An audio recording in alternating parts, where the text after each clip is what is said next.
Sudah 1 tahun Malaysia Madani ni membentuk kerajaan. So ini kejayaan hari ini adalah hasil daripada kejayaan berpasukan. Boleh komen sikit? Ya, baru selesai sambutan ulang tahun 1 tahun kerajaan Madani di bawah PMX Datuk Seri Anwar Ibrahim. Dari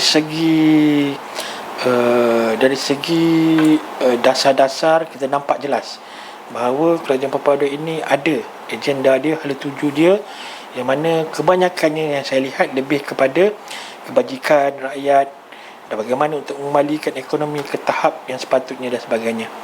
Tetapi sebagai seorang politician, saya berpandangan bahawa Madani ini perlu satu kerangka yang jelas. Kalau kita tanya dengan mana-mana sekalipun, even kalau you tanya kepada pegawai penerangan Malaysia sekalipun, Jabatan Penerangan sekalipun, kalau you tanya apa itu kerajaan Madani, apakah maksud Madani, saya rasa mereka pun tak boleh nak ulas.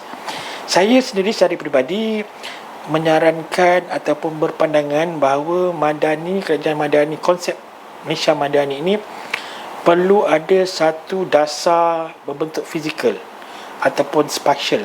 Kita lihat contoh semasa Tun M menjadi Perdana Menteri 22 tahun, Wawasan 2020, kita nampak kita boleh visual dari segi pembangunan. Contohnya pembangunan KLIA, pembangunan Putrajaya. Begitu juga dengan di bawah Datuk Seri Najib, Satu Malaysia, kita nampak HSR, ECRL, MRT, kita nampak TRX yang lebih berbentuk fizikal ataupun spatial.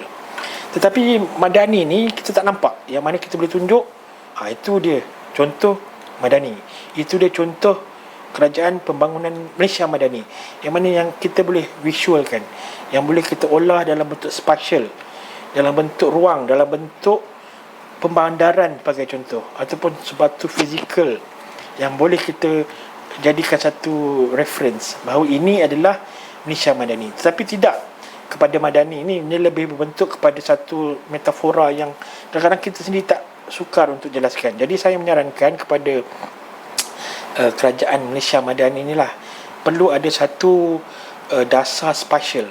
Contoh satu pembandaran Madani ataupun satu mercu Madani dan sebagainya yang lebih berbentuk fizikal, yang mana kita bertunjuk kepada rakyat khasnya, kepada orang luar, bahawa di bawah kerajaan kepimpinan Datuk Seri Anwar Ibrahim PMX, ini adalah Madani yang kita maksudkan tersebut.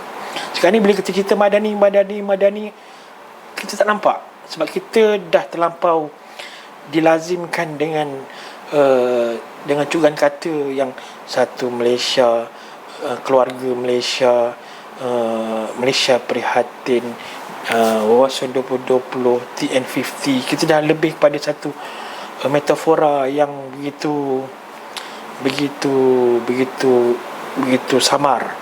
Tapi kita nak satu yang lebih berbentuk fizikal ataupun spatial. Saya sebagai town planner TPR, jadi saya mahu lihat supaya terjemahan Madani ini diolahkan dalam bentuk sebegitu. Itu pandangan saya.